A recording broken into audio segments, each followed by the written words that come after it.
દરિયાઈ સુરક્ષાને ધ્યાને લઈને જાફરાબાદ બંદરના માછીમારોને અપાઈ સૂચના। જાફરાબાદના દરિયાના 20 નોટિકલ માઇલ દૂર એક અજાણી બોટ નજરે ચડી। માછીમારો દ્વારા બોટ પ્રમુખને વાયરલેસ મારફતે કરાઈ જાણ। બોટ એસોસિએશન દ્વારા કોસ્ટગાર્ડને કરાઈ જાણ। કોસ્ટગાર્ડ દ્વારા હેલિકોપ્ટર સાથે તપાસ શરૂ કરી।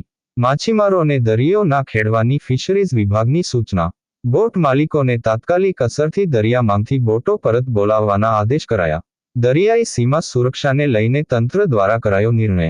જાફરાબાદ, ચાંચબંદર, ધારાબંદર સહિતના બોટ માલિકોને અપાઈ સૂચના। બાય ટેક કનૈયાલાલ સોલંકી, પ્રમુખ માછીમાર boat association. Reporter Mahesh Baraiya, Amreli. ભાઈ સીતારામભાઈ,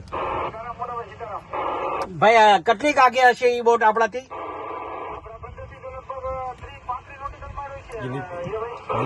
ભાઈ હેલિકોપ્ટર ને એ બધું આવી ગયું છે ત્યાં?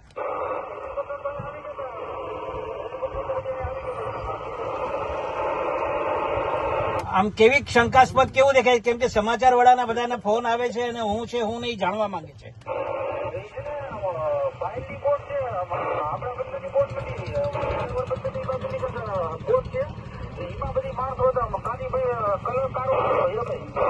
એટલે બોટ પર નંબર લખેલા છે, નામ લખેલું છે, ફ્લેગ છે આપણો ઝેડના બીડના કાંઈ?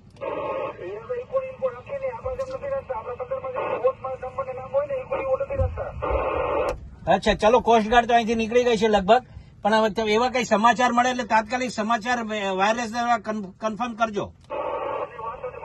ઓકે, થેન્ક યુ ભાઈ, થેન્ક યુ। આપનું નામ સાહેબ? કનૈયાલાલ સોલંકી।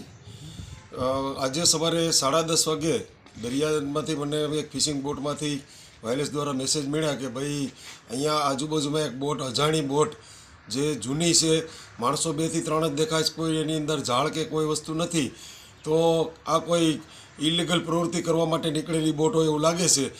એમ છતાં મેં મારા કહેવાથી આ બોટો, આપણી ફિશિંગ બોટો જાફરાબાદની, એની પાછળ જ ગઈ તો એ ફૂલ સ્પીડ મૂકી અને ત્યાંથી આગળ નીકળી ગઈ।